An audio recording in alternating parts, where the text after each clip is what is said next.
Hello and welcome to the SustainabiliTREE Podcast with me, Katie. And me, Mike. In SustainabiliTREE, we will explore all things trees and woodlands with a specific focus on the issue of plastics within the forestry sector. In each episode, we will be looking at a variety of topics around this theme, including woodland creation, funding streams, plastic pollution, deer, soils, ecology, and so much more.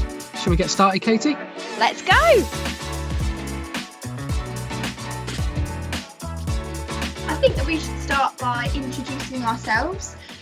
So Mike and I are here to represent the lowlands and the uplands of the UK. So I am a southerner, as you can guess by my Essex accent, based in Essex, and Mike is a northerner based up in the Yorkshire Dales. And when I say northerner, obviously that can be debated, depends how north you are.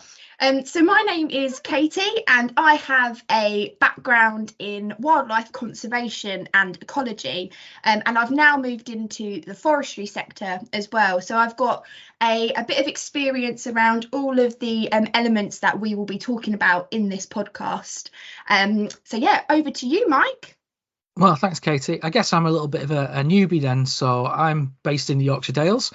And I work in woodland creation and also reducing plastic pollution as well. I'm a journalist by trade, boo at the back. So I've been a journalist since I was 21 and looked for a bit of a career change. And yeah, so I'm coming at this probably from a slightly newbie look and learning the best I can and learning from people like yourself. So yeah, we should have a lot of fun on this podcast, I think.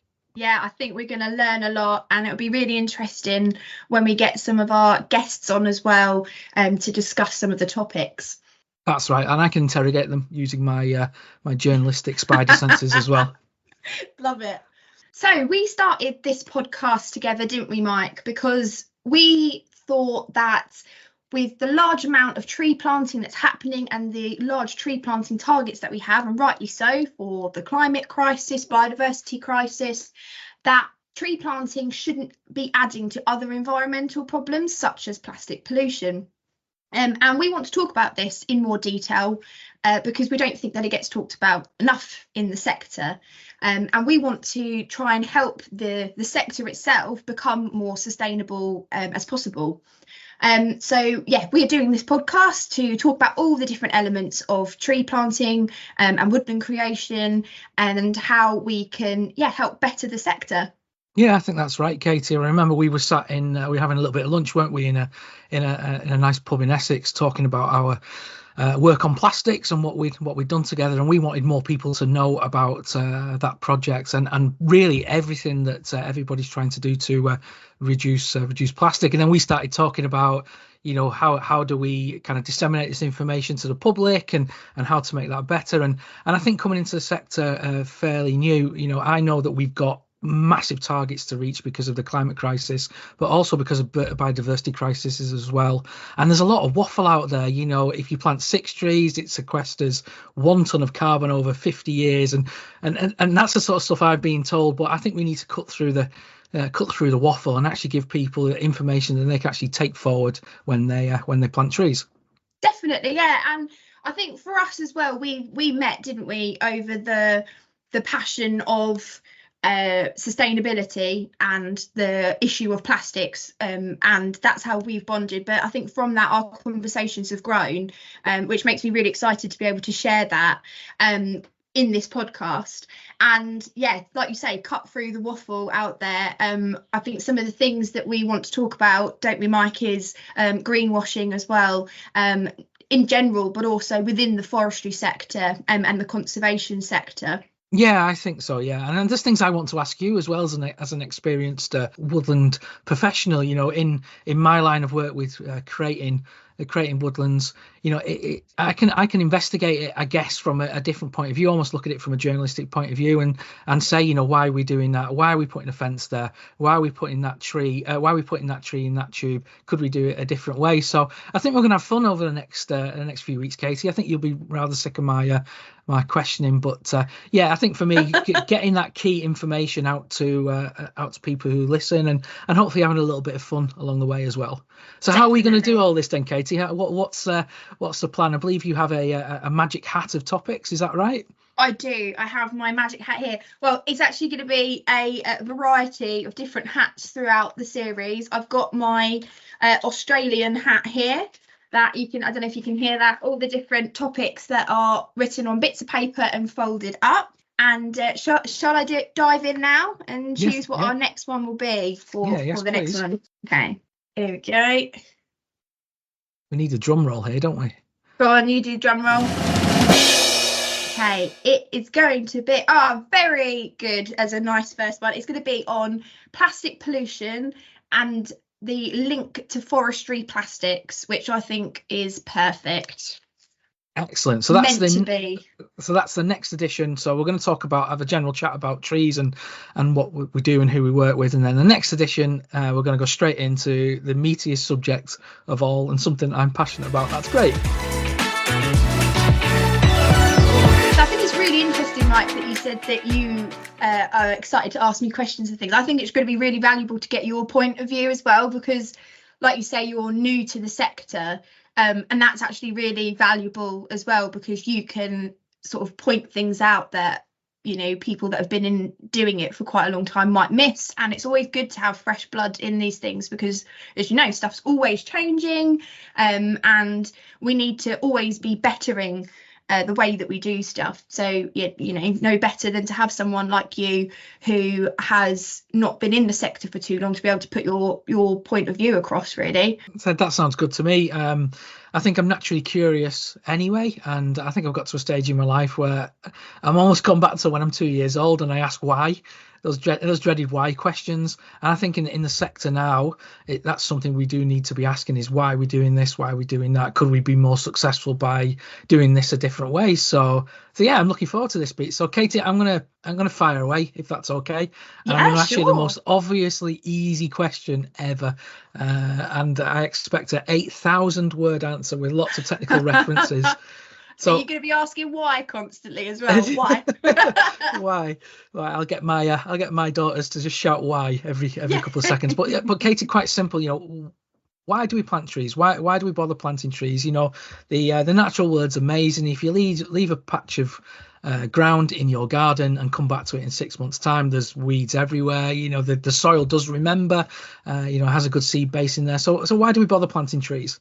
Oh, very good question. So I think to go down to the baseline of that, of why we actually physically get a tree and put it in the ground, is because where we have not as much land to allow natural succession, so like natural regeneration, where trees will naturally grow on their own, like you said, to happen, we have to sort of artificially select places that trees can go to fit into our lifestyle and where we have our urban areas. So we have to physically plant them in the ground to actually get them to grow, because we are choosing to put them there. We do obviously try to encourage natural regeneration and for trees to grow on their own and expand woodlands, but obviously that's not always the case. And why we plant them, especially now, we've got a huge target of 16.5% tree cover across England to reach by 2050, and that is to help tackle the climate crisis.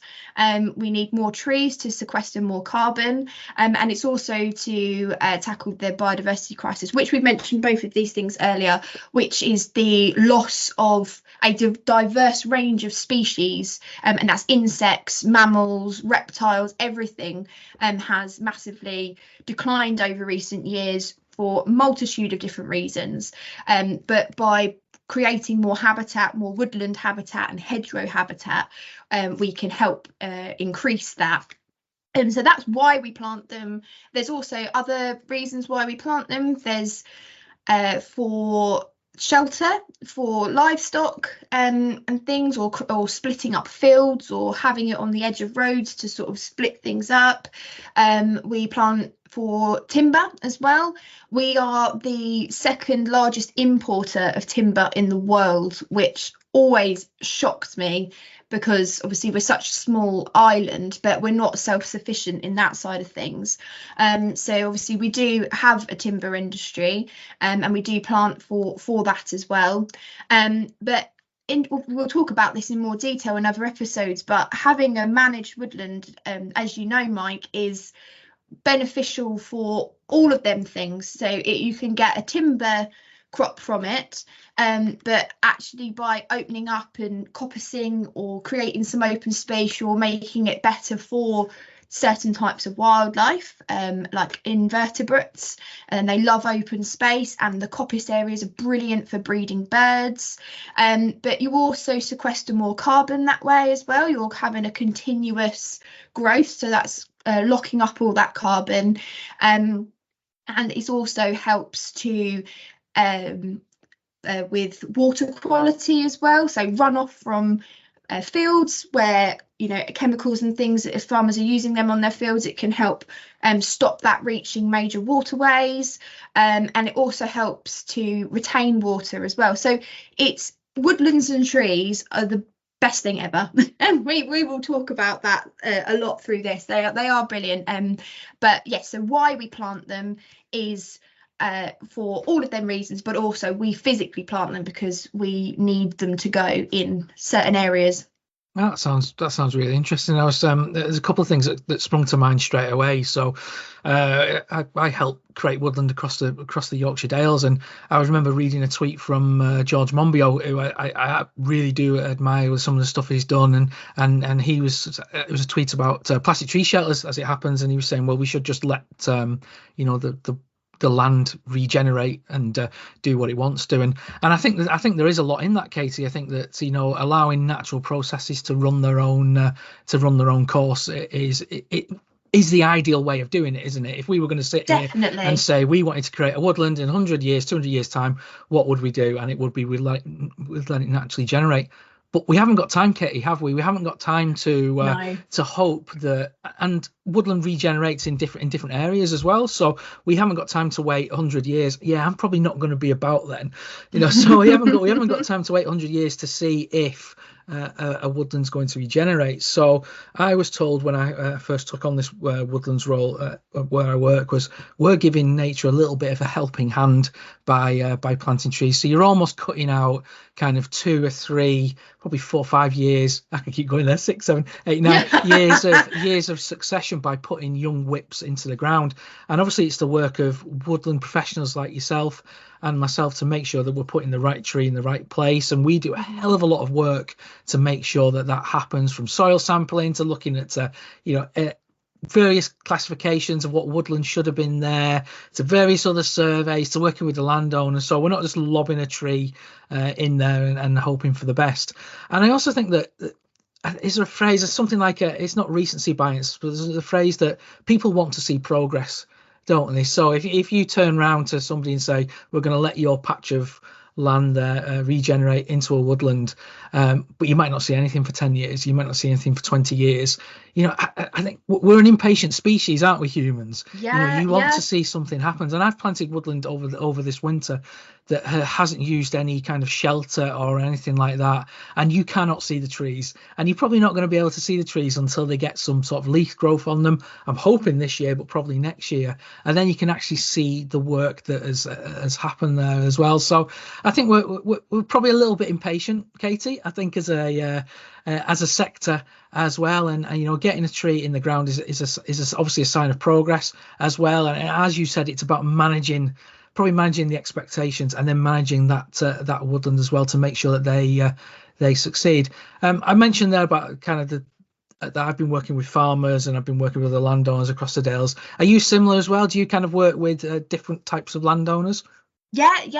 Work with landowners, organisations, the general public, everyone basically, because everyone has an interest in trees, and work a lot with helping landowners to plant trees and get woodlands created, but also help them with their existing woodlands as well. So very similar to what you're doing, and then obviously with my conservation and ecology background as well, it's the management of woodlands for tree health, you know, for the health of the trees themselves, and for a timber crop, but also with the benefits for wildlife and certain species. So I love bats. They are my favourite things in the world. So whenever I look at a really gnarly tree with lots of rot holes and splits, I get so excited because I think, oh, there's some bats in there. So I love talking to people about Deadwood and managing trees for bats. So, but we can talk about that as well in another episode. I could go on for hours about bats. I'd love to talk to you about that, because there's a couple of people I've worked with up here who, especially we've got a real problem with ash dieback in the Dales. It's unbelievable what has happened to ash in the national park over the last 10 years.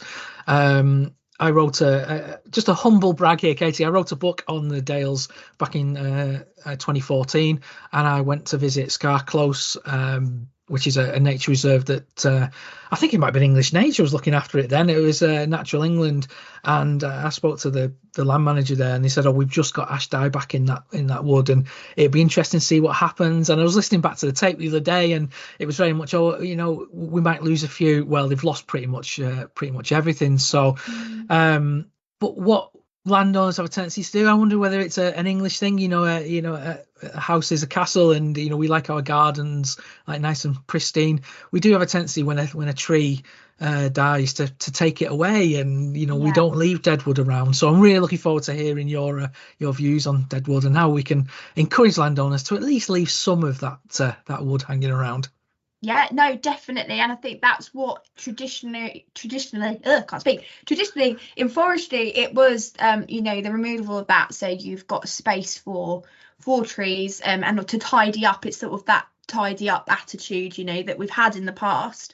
But now under UK forestry standards, having standing and fallen deadwood is a requirement. So it is in there in the guidance to have that. But yeah, like you say, it's having that conversation with people about why it's so important to have that in our woodlands and our hedgerows and all them lovely trees in the middle of farmers' fields that have all the dead limbs and things, why that's so important for ecology.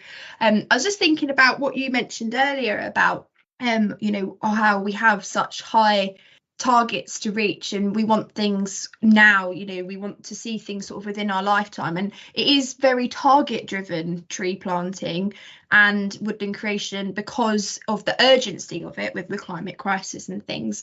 But then, like you say, with the natural regeneration side, it's a slower process, but the benefits to that is you're actually getting trees that are more healthy. They've got the genes passed on from the parent trees around them.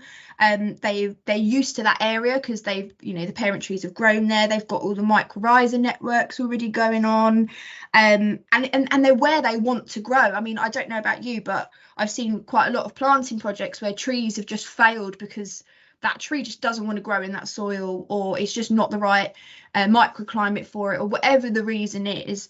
So obviously with regeneration, they're just going to grow where they want to grow. But because we are target driven, that's really difficult to sort of get. But we are getting more people wanting to do regeneration, expanding existing woodlands, which is pretty cool. That down here, is that the same for you up in the Dales? Yeah, and I've noticed that's part of the England Woodland Creation offer now as well, isn't it? That kind of support for yes. natural regeneration. That's a mouthful. I think what I've seen with natural regen is it's almost been a landowner who wants to try an experiment. So I've got one particular chap I work with in Beamsley, and his woodland has naturally regenerated, and it's absolutely incredible to walk through it. It is thick and it is dense with pioneer species, obviously birch and things like that. There's hazel trees in there, and there's no hazel seed source we can't find a seed source for hazel anywhere in the area, and it's incredible what's happened. Now there's been a load of factors that's led to that. That has kind of regenerated out of peat soil as well, so it's almost like it was a perfect condition for that to happen. But he did that as an experiment. He because of I guess legacy funding platforms that said that you had to put a tube on a tree. He got to a point where he had 1,000 trees left, and didn't have any guards, and he had to work with the FC and the other funders to say, well, can I plant these trees without guards? And there was a bit of toing and froing, and they said yes, you can do it. And now he's got this absolutely incredible naturally regenerated wood. So Amazing. The natural regeneration I've seen is really down to landowners wanting to try something a bit different kind of 10-15 years ago. And I do wonder now with the UCO funding and other funding streams whether we'll actually see a lot more of that. But like I say, it's that time, isn't it, as well? Have we got time to encourage natural regeneration versus other planting methods, or is there a balance? Yeah, and also whether you can in your area establish natural regeneration if your browsing pressure by deer and other browsers is so high, unless you're in there constantly managing it, it's really difficult. But again, we can talk about that in another episode. We've got so much to talk about. It's just so interesting. But I don't know if you know, Mike, what time it is, but it is fact time. I'm very excited about this segment. So I have got 3 facts here for you, and 2 of them are true and 1 of them is false, and you've got to try and guess which the false one is. What do you think? Okay, do I need pen and paper for this, do you think, or up to you depends on your memory. Fire away. Fire away. So 2 are true and 1 is false. So the first fact is the world's oldest tree was around when the pyramids were built in ancient Egypt. So this is a bristlecone pine tree, and it is in eastern California, and it is around 5,000 years old. So that's my first fact. Okay. Second fact is there is a tree out there which has rainbow coloured bark. So this is called the rainbow eucalyptus, which is native to Southeast Asia and Papua New Guinea. And its bark, it's got orange bark that sheds into strips, leaving behind different shades of green, red, orange, yellow, purple and blue, just like the rainbow. And no Googling, Mike. No, I wouldn't do that. And then the third fact is the smallest tree in the world is called the pygmy birch, which comes from Norway, and this grows to around 3 centimeters high. And the jury is out on this, whether it's a plant or can actually be called a tree. But it is a single-stemmed woody plant that produces tiny lateral branches. Thank you for those.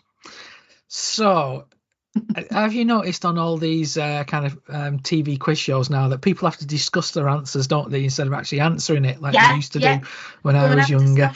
So I know number 2. I say I know, I could get found out here, but number 2 is true, and I say that's true because our woodland trainee at the charity I work for said it was his favourite tree when we were out managing a woodland this week. So unless you 2 have colluded together across the airways, then I'm going to put a tick next to that one. The pygmy tree it does sound real, but I'm not convinced. And the first one, I thought the world's oldest tree wasn't there. I thought it was somewhere else. So I'm going to plump for the first one is bunkum, and the second and third are true. Yeah, is that your final answer? It is, yeah, it is. Okay, so I can confirm that the world's smallest tree, being the pygmy birch, is the false one. Oh, damn it. Yeah, the world's smallest tree is actually a dwarf willow. Oh, I'd second guess myself, Katie. Guess. When something sounds ridiculous and you just think, oh, yeah. Oh, well, that's that's a good start, isn't it? Yeah, well, it's the bristlecone pine tree is the oldest tree in the world, 5,000 years old. I think that's absolutely amazing to think of something being that old, but also what has that tree seen in its life? I'd love to know the gossip. Well done. It's your turn next time, so we'll see. We'll keep score throughout, and then on the last episode we'll do a head-to-head. Well, that was fun. That was fun, wasn't it? I think it's going to be quite interesting, us talking over the next number of episodes and learning from each other. And because I know you've got very different pressures down there to we have. We were chatting off air about muntjac deer and all sorts of different issues that you had. So yeah, I'm looking forward to that. I've put a little note in my script here that. We don't want to talk about trees all the time, do we? But then I don't want to talk about kind of Love Island and things like that. But have you been reading anything, I guess, slightly woody related recently, or seen anything on the TV, or got yourself some nice gear? I love gear, Katie, and I know it sounds really dodgy, but I used to do bits of street hockey and things like that, and I used to love kind of gear and hockey sticks, and that's ice hockey sticks and things like that. So if you've got any really good gear that you're using at the moment, I'd love to hear about it. Oh, it's a good question. Yeah, no, I'm just trying to think of what's been. I don't know about you, but where you do so much in a week that my brain goes into scramble mode when I try and think about what's been going on. But I'd say like this week, my partner's been doing tree climbing training, so aerial rescue. So he's been using pretty cool gear for that, all the ropes and pulleys and things.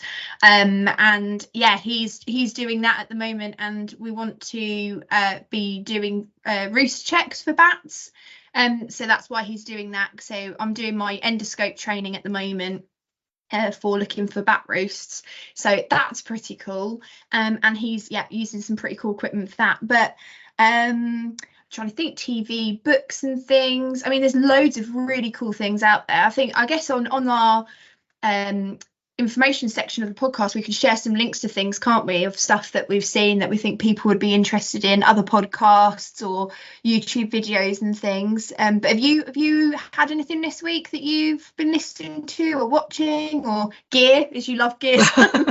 Well, no, not really. I'm researching a book at the moment, so I've kind of got my head in various bits of Yorkshire Dales folklore and facts and things like that. So I will bring those to, if I find something really interesting, I'll bring those to future podcasts. I did get some chainsaw trousers recently. Excellent. Katie, that gets you going, doesn't it? But there's no braces for them in the country, so I'm waiting for my braces to turn up.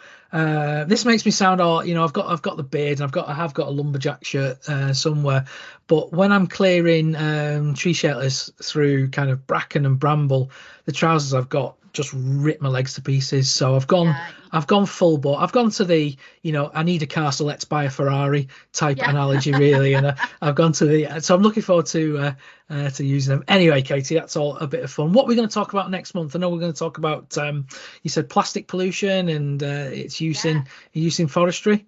Yeah, we're going to talk about plastic pollution, the plastics that we use in woodland creation and in the forestry sector, and then some really cool projects that are going on around it, some useful information that people who are planting trees or have planted trees might find useful for their projects. Just talk about the whole thing, really. And before we go, I'd like to share a really cool project that we've been working on, and I reckon by the time that we air this, it should be live for people to use, so we'll share it in the information section as well. But it's an app called Plot That Plastic, and me and Mike have been working on this to try and tackle the issue of where plastic tree guards are in the landscape. And we have come up with this. It's a citizen science project, so everyone can use it. It's super accessible. You don't need to put any of your personal information on it or anything. It's really quick and easy to use, and that it gives us a data set of where these tree shelters are in the landscape, to allow us to help to recover them in the future, to stop them becoming plastic pollution, and also put recycling hubs out. But we can talk about that next time a bit more as well. But yes, so I'll put the link to that in our information section of the podcast, so you can get using it. And then if you get using it as well before, you can sort of have a good understanding of what it is that we're after, before we talk about it in more detail next time.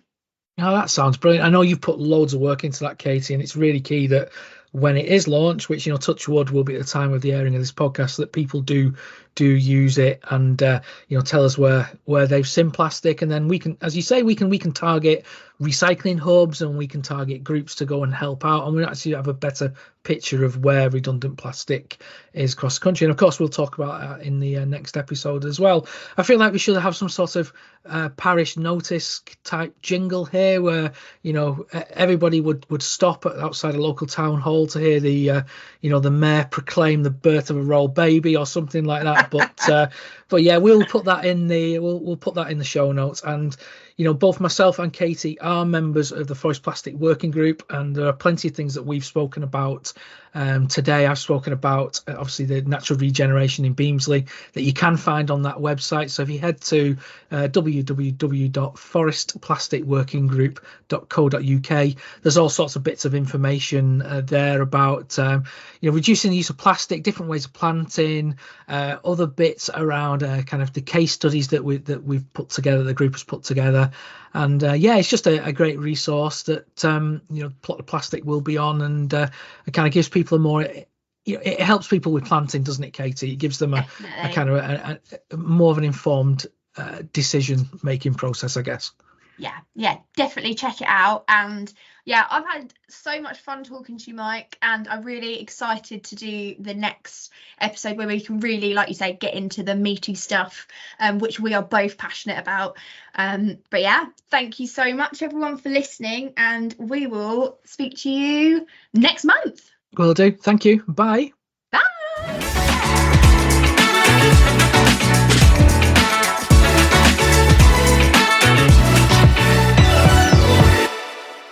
Woodland creation and everything in between.